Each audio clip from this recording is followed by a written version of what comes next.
All right, so welcome back here to the Winter Fancy Food Show. We continue our coverage here at the show, and we're kind of exploring some interesting aspects of the food business, and one of those is around B certification. B certification can be everything from brands to big corporations to restaurant brands, and I've got a founder of a local concept right here called MIXT. So great to have you. Thank you. I'm excited to be here. Yeah, so let's kind of jump into this, Leslie. When you look at B certification, because I think a lot of people maybe not necessarily know what B certification is, explain that from a restaurant's perspective, because most what we see is usually in food manufacturing. Yeah, absolutely. Well, it means the same thing for any company that goes through the certification process. It's really about being a business that's for good. And so that's being good for the environment and being good for people. And in terms of people, that's thinking of your consumers, your employees, the community that you exist in. And so it's really a certification that holds you accountable and provides a third-party verification of how you're performing your business and what you're doing. Right. So MIXT is a fast casual concept. Yep. How long have you guys been around? So we've been around since 2006. We opened our first unit, so we're almost 14 years old now. Great. And how many units? We have, we'll be opening 19 next month in Scottsdale, Arizona. Very cool. Okay. Focus on, obviously on salads. Are you seeing continual growth in this area in terms of kind of that healthy halo approach toward food? Yeah, absolutely. I mean, when we started this, I joked that we were on a highway all by ourselves in terms of fast casual and really thinking about healthy, sustainably sourced ingredients. Chipotle was kind of your best in class, and right. Not many people were even thinking about that. And so when we started, our DNA was to be environmentally sustainable throughout our entire footprint, source from local, sustainable, organic producers, and really bring healthy food in a way that people had never seen before. That's very cool. And I think, when you look at fast casual and restaurants in general, especially how they relate to things like the specialty food category, we're seeing, especially fast casuals. When you go into a lot of fast casuals today, there's this whole new area of these specialty products. So whether it's grab and go product, or it's something that they've integrated into their menu, which makes it, kind of differentiate itself. But you guys have gone the direction on B certification to differentiate your brand. What was the kind of the guiding principles behind that to make that decision to say, we're going to do this? Yeah, absolutely. So my background's actually in environmental sustainability. I have a master's in science and biodiversity conservation and management. And so that's kind of a unique background. You're wasting that on the restaurant business. No, there's so much opportunity to apply that to the restaurant business and really think about how we can do everything differently. Great.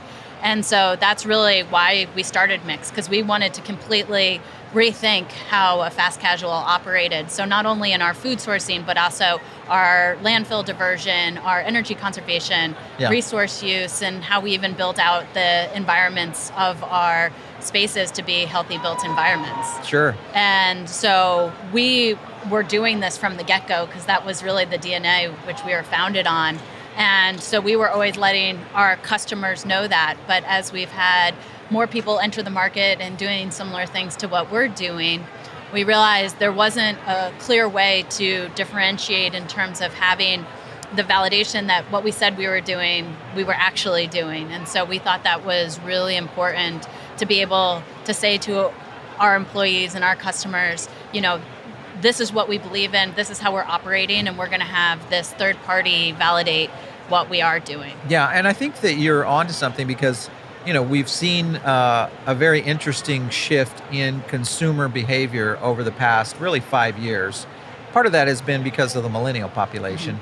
But there is a very significant bleed effect into some of the Gen X, even boomers, but especially Gen Z, around the kind of this whole good for you, but also good for everybody type approach. And I think with B certification, you guys kind of addressed that. Was this something that you were watching at the time and said, hey, the consumer demographic and their value principles are changing and we should really kind of take on a more proactive approach to this? It was more just part of who we are. That was just our personal thing. Everybody else could just, tag along. We always said that first and foremost, when we opened our first MIXT, we said, first and foremost, we're going to serve amazing food. Right. And we're going to get people coming in because they love the product. All right. So Leslie, when you look at that, you guys seem like you were already on the right track. When you look at where the demographics were going, being millennial, Yep. kind of bleeding over into both Boomer and X, and then now obviously influencing Gen Z. Was that something that kind of aligned with what your strategy was, or was this something that you guys said, hey, we're just going to kind of go in this direction on our own? Yeah, I mean, it was more really that we felt like it was the right thing to do more than anything.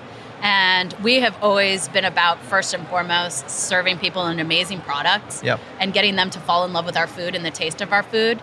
And then we like to then let our guests know that, and this is just happens to be what we believe in and how we do business. Yeah. And how we're setting the bar in terms of what your environmental footprint can be for a restaurant. And so we just thought that this was the next step in that evolution where we could really put a stamp on it. And we could also join with these other amazing businesses that are also trying to be a force for good. Yeah. And hopefully influence wider change across industries and across businesses and across countries. Yeah. B certification, I am seeing more of it. You know, we've talked with a company called Signature Breads, who is a B certified company, you know, employee owned. I was amazed at what I learned around that whole process of B certification, and, you know, just the things you have to go through to get to it. It's almost like LEED certification. It's a lot of stuff. How long did it take you guys to get there? So, I mean, it's pretty an arduous process of going out and filling out hundreds of questions and then going through the verification of all the questions. So once we decided we were doing it and we were all in, it took us a couple of months to get through it. Yep. And get all the data together, and really, it really pushes and asks some good questions, which we had never even asked of ourselves. And so, it took a few months, and it was a long process for sure. Very cool. All right, so we're here obviously at the Specialty Foods Winter Fancy Food Show, and one thing about fast casual that I've noticed over the past few years is this particular category really seems to be picking up in terms of the products they're offering that are specialty products. So if you go down to a coffee shop who's now introduced oat milk, every type of cashew and almond milk you can imagine. Now you're getting into the sandwich and salad brands who's got these artisan chips, to a whole new concept of desserts that are coming in from the specialty food. What do you see in terms of trends for fast casual around what you guys are doing and how specialty food is kind of intersecting with that category? Yeah, I mean, I think it's interesting. I think it really depends on your concept. And if you want to be a more well-rounded concept where you have a wider offering, you're doing breakfast, lunch, and dinner, you want people to be able to come and grab a snack from you, a variety of drinks. So it really depends how deep you go. Yep. For us, it's been more about focus, and let's really focus on what we can make in-house, what we can deliver to our guests and have be something that's really special and not something that you could get anywhere. Yeah. And so that's how we really focus in on what we're serving. Do you guys make your own beverages? We make our own iced tea and lemonades. Okay. And that's primarily what we sell. Interesting. What are your thoughts on the CBD craze here in California, hitting the food service side? Yeah, I mean, it's in everything. You know, it's for your pets, it's for your drinks, it's certainly everywhere. I think a lot of it is unproven, whatever the effects can be or the efficacy or how it's going to be helpful to your overall wellness. It's going to be interesting to see. It is. And I think, you know, right now there's probably an overproliferation of brands and concepts that are being created around it, trying to carve out their tiny little niches. But I think that there'll be a few people that will rise to the top. Yep. And that's who we'll see. For sure. For the long term. I think that happens, though, in almost any kind of food business out there. Once there is a product or a category, fast casual even, and it shows life, and there's some potential there, you have that gold rush going to it. And then you're right, the shakeout occurs, and then you kind of get that core set of products and services or brands that are the rock stars. And they're the ones that kind of set the course going forward. So it's kind of interesting to see how that's happening in specialty food. Hey, listen, it's been great having you. Leslie Silverglide, CEO and founder of MIXT right here in San Francisco. Thanks for stopping in. Thank you so much. All right. Such a pleasure speaking with you. All right, so make sure and stay tuned right here for our final day at the Winter Fancy Food Show. We are going to continue this great coverage, and you don't want to miss it. We'll catch you soon.